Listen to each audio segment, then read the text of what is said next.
mengkhianat, tapi jangan ngurusin, jangan ngurusin dapur orang, bos. Dapur inti sendiri urus, gitu kan.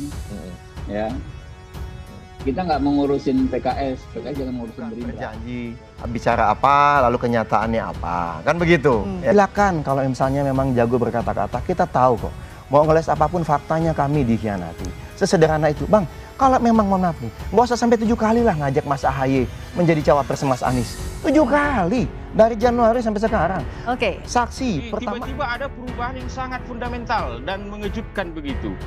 Pada Selasa malam 29 Agustus kemarin di Nasdem Tower secara sepihak begitu ya, Ketua Umum Partai Nasdem Pak Surya Paloh tiba-tiba menetapkan Pak Muhaimin Iskandar sebagai cawapres Mas Anies, gitu loh, tanpa sepengetahuan Partai Demokrat dan PKS. Dan malam itu juga Mas Anies dipanggil itu. Namun secara tegas kami menyatakan bahwa Gerindra tidak pernah akan melanggar perjanjian yang telah tertulis antara Gerindra dan PKB, serta kami tidak akan pernah mengkhianati dan meninggalkan kawan seperjuangan.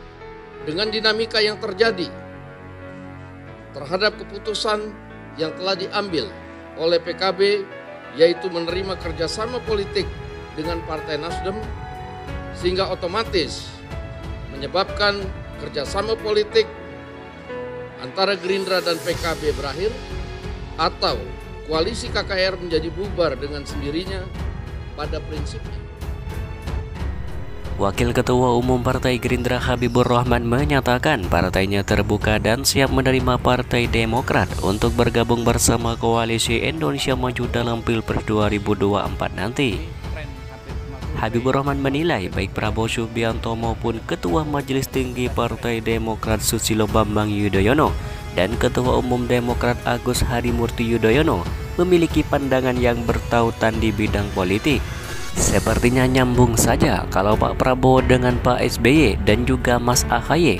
Kayaknya sih secara psikologis itu nyambung, kata Habibur Rahman di Kompleks Parlemen Senayan Jakarta pada Kamis 31 Agustus 2023.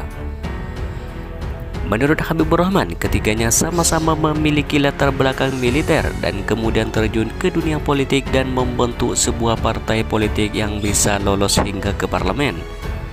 Selain itu, Demokrat dalam 10 tahun terakhir juga telah memberikan dukungan kepada Prabowo Subianto dalam Pilpres lalu. Dengan melihat sejarah hubungan mereka, Habibur Rahman pun optimis Gerindra dan Demokrat bakal cocok. Adapun perihal perbedaan arah dan tujuan, dalam hal ini koalisi pendukung Prabowo Subianto bertekad melanjutkan program Presiden Joko Widodo. Sementara itu, Demokrat cenderung ke arah perubahan. Habibur Rahman menyebutkan hal itu bisa dibicarakan dalam diskusi yang panjang. Soal keberlanjutan, tergantung bagaimana memaknainya keberlanjutannya tersebut. Kalau kami dan keberlanjutan Pak Jokowi. Tapi kan Pak Jokowi juga melanjutkan dari pemerintah yang sebelumnya, ujar Habibur Rahman. Jadi memang perlu dialog, perlu ngobrol dan ketemu dulu. Jadi kita bisa berpikir bagaimana kita bisa berjuang bersama-sama begitu, ujar Habibur Rahman. Diketahui Partai Demokrat sudah menyatakan move on usai memilih keluar dari Koalisi Perubahan untuk Persatuan menyusul deklarasi pasangan calon presiden calon wakil presiden 2024 Anies Baswedan dan Ketua Umum PKB Muhaimin Iskandar. Partai Demokrat siap menyongsong perjalanan politik ke depan dengan langkah yang baru, bersih, serta selalu mengedepankan tujuan yang baik. Mereka juga siap untuk berkoalisi dengan parpol lain yang memiliki ide dan etika politik yang senada dengan Partai Demokrat. Sementara itu, Dewan Pimpinan Daerah Demokrat Banten mendesak DPP Partai Demokrat agar bergabung dengan koalisi Ganjar Pranowo di Pilpres 2024 nanti. Bakom Strada DPD Demokrat Banten mendesak agar Demokrat berkoalisi dengan PDI Perjuangan, ujar Habibur Rahman melalui pesan singkat pada Senin 4 September 2023. Habibur Rahman juga berharap jejak masa lalu antara SBY dan Ketua Umum PDI Perjuangan Megawati Soekarno Putri sudah seharusnya dieratkan. Terlebih hubungan antara AHY dan Puan Maharani belakangan ini semakin dekat.